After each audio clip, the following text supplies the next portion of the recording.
ఈ వీడియో ముఖ్యంగా కళ్యాణ్ తనుజ ఫ్యాన్స్ కోసమే. ఎవరైనా కళ్యాణ్ తనుజ ఫ్యాన్స్ ఈ వీడియో చూస్తే మాత్రం ఫస్ట్ లైక్ కొట్టండి. దాని తర్వాత మన ఛానల్ని సబ్స్క్రైబ్ చేసుకోండి.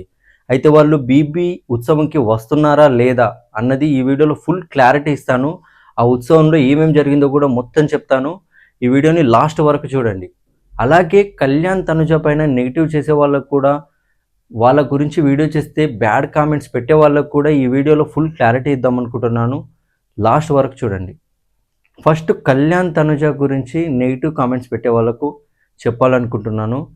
ఏంటంటే వాళ్ళకి చాలా ఫ్యాన్స్ ఉన్నారు. మొత్తం బిగ్ బాస్ సీజన్స్లోనే ఒక ఇద్దరు కంటెస్టెంట్స్కి అంటే కంబైన్డ్ ఫ్యాన్స్ ఇంతమంది ఏ ఏ కంటెస్టెంట్స్ కూడా లేకుండే. వీళ్ళిద్దరికి అంతమంది ఫ్యాన్స్ ఫాలోయింగ్ ఉంది. వాళ్ళిద్దరిని ఇష్టపడే వాళ్ళని ఇండివిజువల్గా చెప్పట్లేదు నేను, కళ్యాణ్ తనుజ వాళ్ళిద్దరిని ఇష్టపడే వాళ్ళని.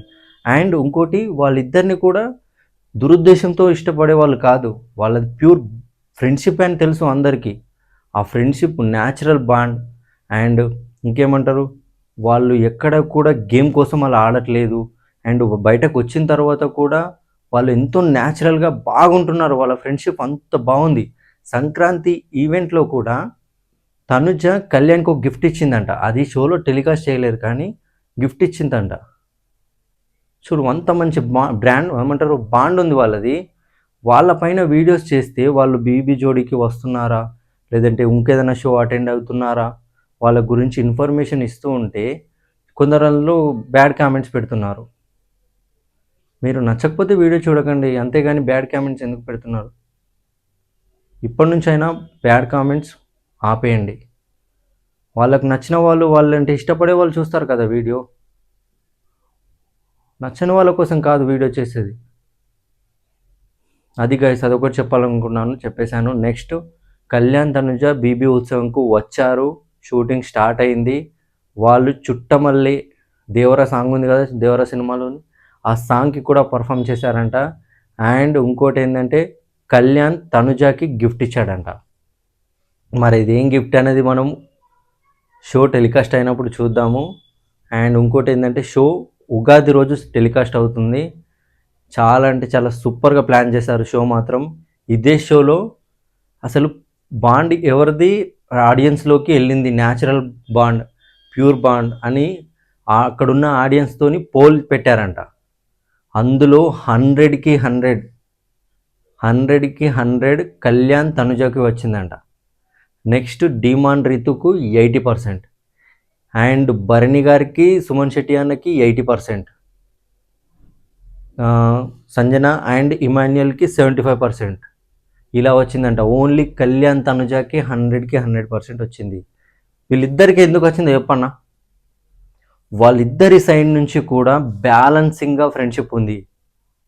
అంటే ఒకరు ఎక్కువ ఇష్టపడి ఒకరు తక్కువ ఇష్టపడి ఇలా కాకుండా ఇద్దరు సమానంగా, ఇద్దరు ఎమోషన్స్ని గేమ్ హౌస్లో ఉన్నప్పుడు కూడా ఇద్దరు ఎమోషన్స్ని కానీ గేమ్స్ని కానీ ఒకరినొకరు చాలా బాగా అర్థం చేసుకున్నారు. ఒకరికొకరు సాక్రిఫైస్ చేసుకున్నారు. దీనివల్ల వాళ్ళకి 100 వచ్చింది. ఆడియన్స్కి వాళ్ళపైన అంత నమ్మకం ఉంది, వాళ్ళ బాండ్ పైన. డిమాండ్ రీతుకు 80 వచ్చిందంట. అండ్ మన భరణి గారికి, సుమన్ శెట్టి అన్న కూడా 80 వచ్చిందంట. అండ్ ఇమాన్యుయల్కి, సంజన గారికి 75 వచ్చిందంట. వీళ్ళ దాంట్లో ఎందుకు వీళ్ళకి తక్కువ వచ్చిందంటే మెయిన్ ఇదే చెప్పాను కదా, బ్యాలెన్సింగ్. ఇప్పుడు రీతు డిమాండ్ దాంట్లో రీతు ఎక్కువ ఇష్టపడినట్టు అనిపించింది కంపేర్ టు డిమాండ్. అంటే డిమాండ్ ఎందుకు ఇష్టపడుతున్నాడో అని ఒక క్వశ్చన్ మార్క్ ఉండే కొందరిలో. రీతు నుంచి ప్యూర్గా కనిపించింది. డిమాండ్ కేవలం మాట కోసమే చేశాడా ఏంది? డిమాండ్ చాలా మంచివాడు, కానీ మనకు అలా ప్రొజెక్ట్ అయిందన్నమాట. సంజన ఇమాన్యుయల్ దాంట్లో తెలిసిందే, సంజన గారు 100కి 100% ఆమె సైడ్ నుంచి ఏమంటారు ఆ ఎమోషను, ఆ ఫ్రెండ్షిప్ అంతా చూపించింది. కానీ ఇమాన్యుయల్ ఎక్కడ కొద్దిగా డ్రాప్ అయ్యాడు వాళ్ళ ఎమోషన్లో. చాలాసార్లు చూసాం, తన కోసమే నిలబడుకున్నాడు. కానీ సంజన గారు అలా కాదు, ఇమాన్యుయల్ కోసం 100కి 100% నిలబడింది. ఇది గైస్, ఇప్పటి నుంచైనా బ్యాడ్ కామెంట్స్ ఆపేయండి. నేను చెప్పింది కరెక్ట్ అనిపిస్తే మాత్రం మన ఛానల్ని సబ్స్క్రైబ్ చేసుకోండి, ఈ వీడియోకి లైక్ కొట్టండి. కళ్యాణ్ తనుజ ఫ్యాన్స్ మాత్రం ఖచ్చితంగా ఈ వీడియోకి లైక్ కొట్టాలి, సబ్స్క్రైబ్ చేసుకోవాలి మన ఛానల్ని. Thank you guys.